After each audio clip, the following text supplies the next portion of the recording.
আসসালামু আলাইকুম। দেখেন কত বড় বিপজ্জনক কাজ বাচ্চারা করতেছে।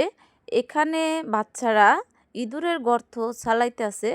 আমি এখান থেকে যাচ্ছিলাম তখন দেখতে পাই যে ইঁদুরের গর্ত বাচ্চারা খোঁড়তেছিল।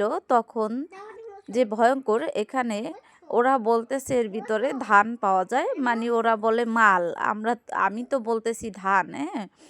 এখন বাচ্চারা এইজন্য এগুলো আজও পাবে কিনা, এইজন্য মাল না ধান আমি জানি না। কিন্তু এখানে তো বড় ধরনের বিপদও থাকতে পারে। যেমন এই দেখেন বাচ্চাটায় ইঁদুরের গর্তর ভিতরে হাত দিয়ে তারপরে করতেছে। যদি সাপ থাকে তাহলে কত বড় একটা বিপদ হবে, হ্যাঁ?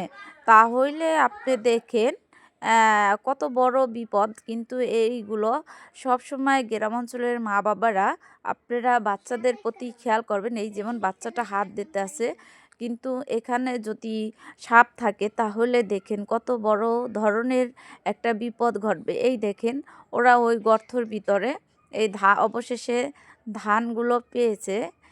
দেখেন ইঁদুরে কিভাবে রাখছে এই গর্তর ভিতরে।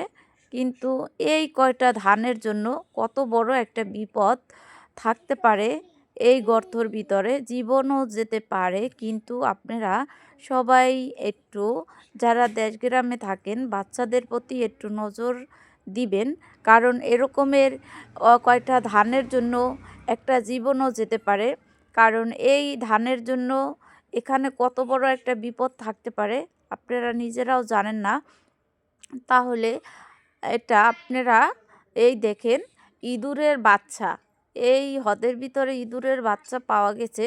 হ্যাঁ, দেখেন কতগুলো ইঁদুরের বাচ্চা। এই